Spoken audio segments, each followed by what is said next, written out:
रुक करेंगे अब खबरों की ओर। खबर अल्मोड़ा से, जहां अल्मोड़ा पहुंचे पूर्व केंद्रीय रक्षा राज्य मंत्री और नैनीताल के सांसद अजय भट्ट ने बड़ा बयान दिया है। इस दौरान उन्होंने सदस्यता अभियान की समीक्षा की। उन्होंने कहा कि भारतीय जनता पार्टी देश की एकमात्र लोकतांत्रिक पार्टी है जो पार्टी के संविधान के अनुरूप कार्य करती है।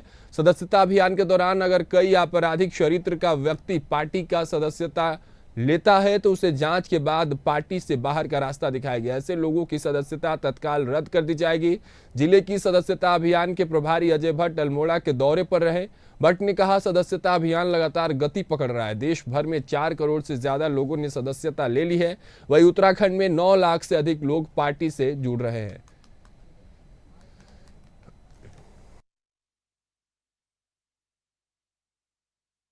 ये त्याग है हमारे कार्यकर्ताओं का। इस तरह से जूझ कर हम अपने परिवार को बढ़ाते हैं। इसमें अगर कोई सदस्य ऐसा बन गया, कोई हैबिचुअल ऑफेंडर है, अपराधी है, सजा याफ्ता है, तो वो वेरिफिकेशन के समय उसकी सदस्यता रद्द भी हो जाती है। हम अच्छे लोगों को चुनते हैं। इन्हीं सदस्यों में से एमपी, एमएलए, जिला पंचायत के सदस्य, पार्षद, चेयरमैन, पौर, ये सब बनते हैं।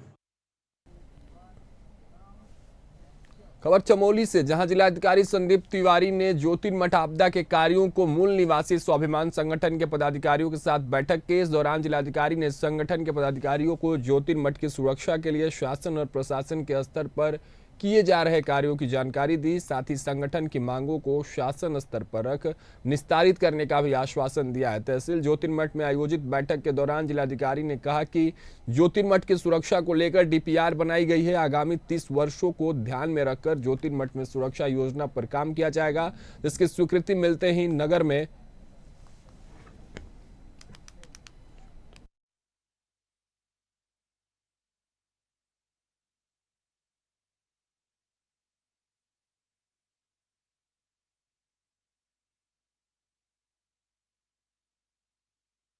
चक्का जाम के लिए बार बार ज्ञापन भेजे थे मेरे कार्यालय में।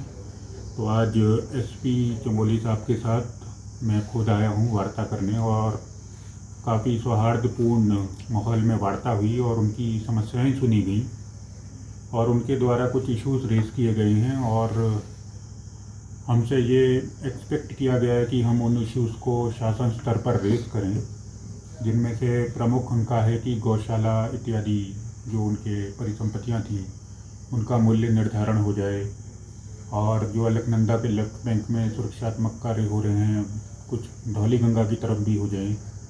तो ये सारे इश्यूज़ शासन को अवगत कराए जाएंगे, हायर अथॉरिटीज़ को।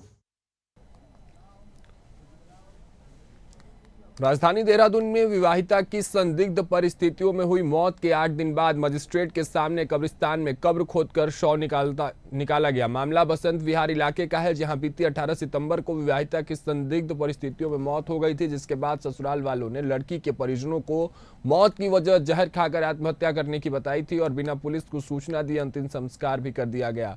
मृतक लड़की के परिजनों को किसी ने फोन कर सूचना दी कि मौत के बाद लड़की के शरीर पर चोट के निशान देखे गए थे, इसलिए तुरंत मृतक की मां ने इसकी शिकायत बसंत विहार थाना पुलिस से की और सभी कानूनी प्रक्रिया को अपनाते हुए भारी पुलिस फोर्स और मजिस्ट्रेट की निगरानी में शव को कब्र से बाहर निकाला गया। वहीं नियुक्त मजिस्ट्रेट ने बताया कि पूरी वीडियोग्राफी के बीच शव को निकालकर पोस्टमार्टम के लिए भेज दिया गया है। फिलहाल पुलिस को भी पोस्टमार्टम रिपोर्ट का इंतजार है। ये आरोप बिल्कुल निराधार है, यानी इसका हकीकत से कोई ताल्लुक नहीं है, क्योंकि जिस तरीके से उनका हेल्थ थी तो उठाने के वक्त में भी उन पे कई सारे निशान ऐसे लग चुके थे, जिसकी वजह से इन्हें अंदाज़ा हो रहा है कि इसकी हत्या हुई है। अगर ऐसा ही था मसला तो क्यों ना उन्होंने उसी टाइम कार्रवाई करने की कोशिश की गई। ये अब 4-5 दिन बाद जो ये इस तरह की बेहुरमती हुई है कब्र की, ये बिल्कुल भी सरासर सही नहीं। वैसे मौत कैसे हुई थी? उनकी जहर खाने से ही मौत हुई थी। ऐसा है, हम तो यहाँ से दफना के चले गए, हमें ये बोला गया था कि तुम्हारी बच्ची ने जहर खा लिया। ठीक, हम तो अपने घर चले गए। 2 दिन के बाद में हमारे पास फ़ोन आया थाने से कि यहाँ पर आओ थाने में बसंत विहार के। हम पहुँच गए और आ गए। जिला मजिस्ट्रेट महोदय के आदेश से यहाँ पर मुझे इस कार्यवाही के लिए मजिस्ट्रेट नियुक्त किया गया था, जिसमें ये पता चला कि 18 सितंबर को एक यहाँ पर डेथ हुई थी, जिसके बाद उनको दफना दिया गया था, लेकिन पर जो मायका पक्ष है उनके द्वारा हत्या की आशंका जाहिर की गई थी और इसी के बाद जिलाधिकारी महोदय ने ये अनुमति जारी की थी कि इनको कब्र से निकाल करके शव का पंचायतनामा और उसके बाद पोस्टमार्टम की कार्रवाई की जाए, ताकि जो मृत्यु का वास्तविक कारण है वो कारण की पता लगाया जा सके।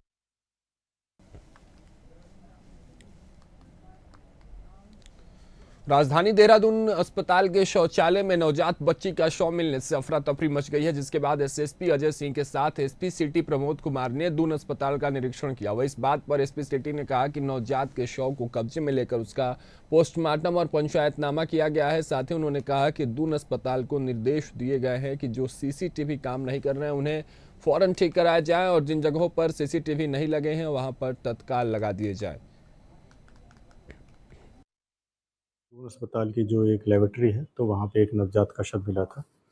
तो पुलिस को जैसे सूचना मिली, पुलिस के द्वारा तत्काल मौके पर पहुंचकर जो है मौका मुआयना किया गया और सबको अपने कब्जे में लेकर उसका जो है पोस्टमार्टम पंचायतनामा और पोस्टमार्टम की कार्रवाई की गई है और इसके उपरांत जो है वरिष्ठ अधिकारियों के द्वारा भी मौका मुआयना किया गया था। तो और उसके बाद जो वहाँ का सीसीटीवी जो कंट्रोल रूम है उसको भी चेक किया गया था। तो ये भी पाया गया था और ये हिदायत भी दी गई है कि जो बाकी सीसीटीवी जो अक्रियाशील हैं, एक तो उनको क्रियाशील किया जाए और जो ऐसी एरिया जो कि अभी सीसीटीवी जहाँ नहीं लगाए गए हैं तो वहाँ पे भी सीसीटीवी लगा ले। और जो ये नवजात का जो शव मिला था इसमें भी हमारी जांच आगे चल रही है इसमें, और जैसे भी आगे जो तथ्य आएंगे उसके अनुसार इसमें आगे की कार्रवाई। रतलाम औद्योगिक क्षेत्र पुलिस ने तलाशी के दौरान कार में सवार बदमाशों से 3 पिस्टल और 5 कारतूस बरामद किए हैं। हालांकि अभी पुलिस बदमाशों से यह जानकारी नहीं जुटा पाई है कि आरोपी कहां से आ रहे थे और उनके पास हथियार कहां से आए। पुलिस इन तमाम सवालातों के संबंध में आरोपियों से पूछताछ करने की बात कह रही है। गिरफ्तार आरोपियों को पुलिस न्यायालय में पेश कर सवालों के संबंध में पूछताछ के लिए रिमांड मांगेगी। एसपी अमित कुमार ने पत्रकार वार्ता आयोजित की, जहां उन्होंने बताया कि सुबह मुखबिर से सूचना मिली कि डेलनपुर से रतलाम की तरफ कार आ रही है, उसमें 3 बदमाश हथियार से लैस हैं। आरोपियों के पास से पुलिस ने 3 पिस्टल और 5 कारतूस बरामद किए हैं। थाना औद्योगिक पुलिस टीम के द्वारा 3 पिस्टल, मैगजीन, 5 राउंड के साथ 3 आरोपियों को मै कार के जो है गिरफ्तार किया गया है। और बेसिकली जो है ये पूरा का पूरा जो है अलग अलग जगहों पे जो है ये आरोपी, जैसे कि कुछ जो आरोपी हैं, जावेद है, अपना नाम दानिश अली, पिता जाकिर अली, 25 साल का ये लड़का है, ये है। और भी जो है अलग अलग आरोपी, इन सभी लोगों के पास जो है वेपन्स और राउंड जो है इनके पास से मिले हैं।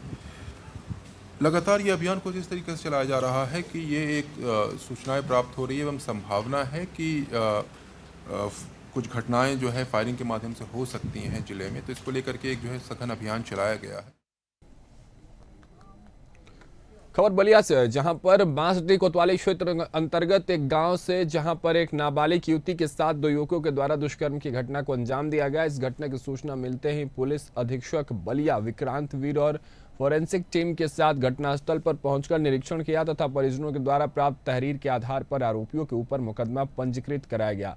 आरोपियों पर कठोर कार्रवाई करने का आदेश दिया गया। पुलिस अधीक्षक बलिया का कहना है कि नाबालिग युवती अपने रिश्तेदारी में आई हुई थी। उसके गांव का रहने वाले एक युवक ने और उसके साथी के द्वारा इस दुष्कर्म की घटना को अंजाम दिया गया है। पुलिस आरोपी को हिरासत में लेकर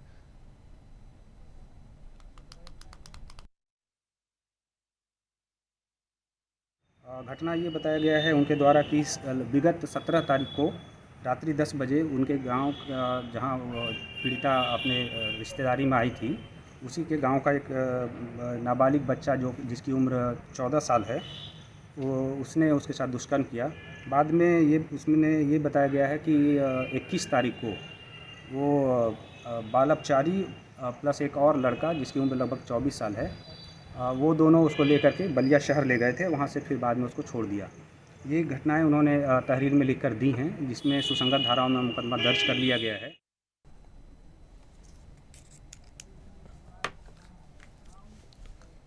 सावधान हो जाइए, क्योंकि आपके साथ भी हो सकती है ऐसी घटना। दरअसल फर्जी जांच एजेंसी की टीम बनकर ब्राउन शुगर की जांच करने शहर के व्यस्ततम इलाके में पहुंचे बदमाशों ने टेक्सटाइल एजेंट कपड़ा व्यापारी को धोखे में लेकर एजेंट के बैग से 2 सोने की अंगूठी और 17,000 रुपए नकद पर हाथ साफ कर मौके से फरार हो जाने का मामला है। घटना 25 सितंबर की शाम 7:30 बजे कोतवाली थाना अंतर्गत शहीद चौक की है। घटना को उस समय अंजाम दिया गया जब बाजार में पूरी तरह से चहल पहल थी।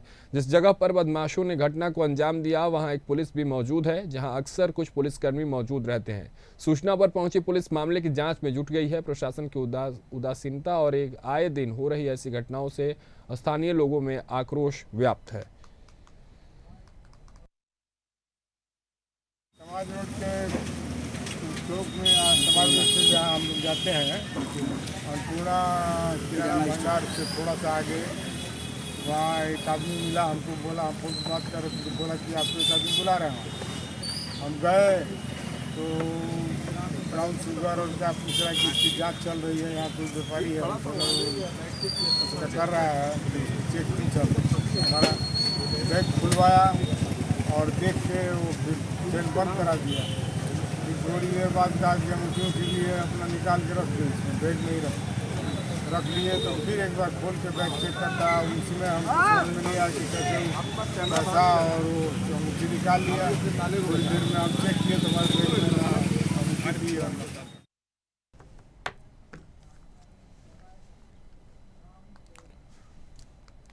झांसी के शाहजहांपुर थाना क्षेत्र के एक गांव में खेत से घास लेकर लौट रहे महिला के ऊपर भेड़िया ने हमला कर दिया, जिसमें वो जख्मी हो गई। जब महिला चिल्लाई तो आसपास के किसानों ने लाठी डंडों से भेड़िया पर हमला किया। हमला करते हुए भेड़िया मौके से भाग गया। जख्मी हालत में महिला को मोट ट्रामा सेंटर में भर्ती कराया गया, जहां उसे प्राथमिक उपचार दिया गया। पूरा मामला शाहजहांपुर थाना क्षेत्र के पुलगहना गांव का है। वही मामले की जानकारी देते हुए पीड़िता ने बताया कि भेड़िया ने उसके पैर को बुरी तरह जकड़ लिया था। जब वो चिल्लाई तो आसपास के किसानों ने एकत्रित होकर भेड़िया पर लाठी डंडों से हमला किया।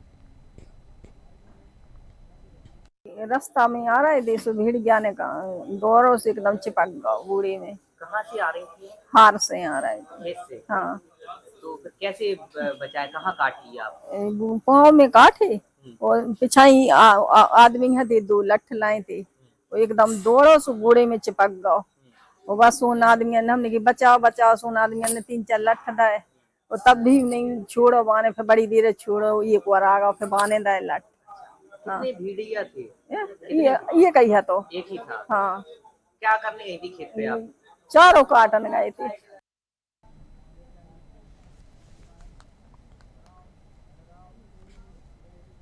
मध्य प्रदेश के ग्वालियर में आत्महत्या की एक बड़ी घटना सामने आई है, जहां ग्वालियर नगर निगम और पीडब्ल्यूडी के बड़े सरकारी ठेकेदार की पत्नी और बेटे के साथ उनका भी शव घर में मिलने से सनसनी फैल गई।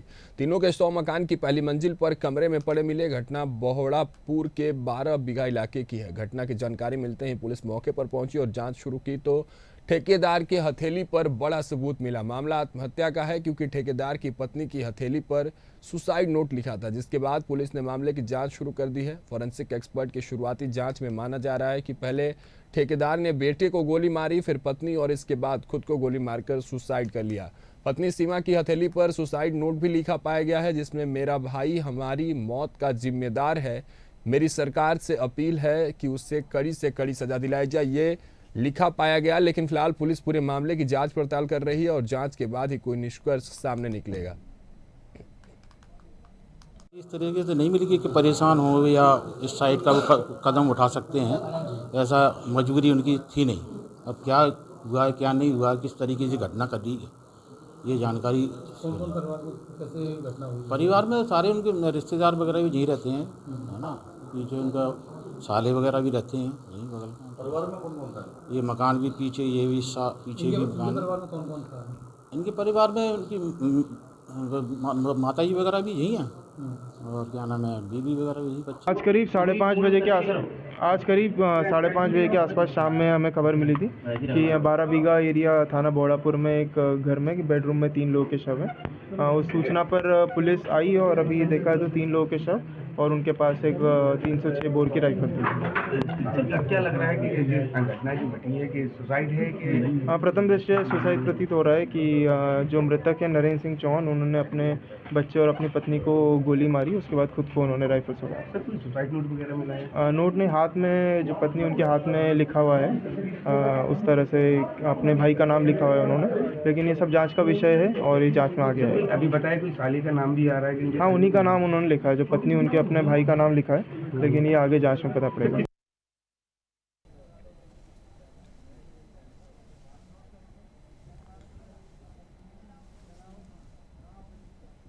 फिलहाल बुलेटिन में मेरे साथ इतना ही। आप बने रहे इंडिया हाट के साथ। मुझे दीजिए इजाजत। नमस्कार।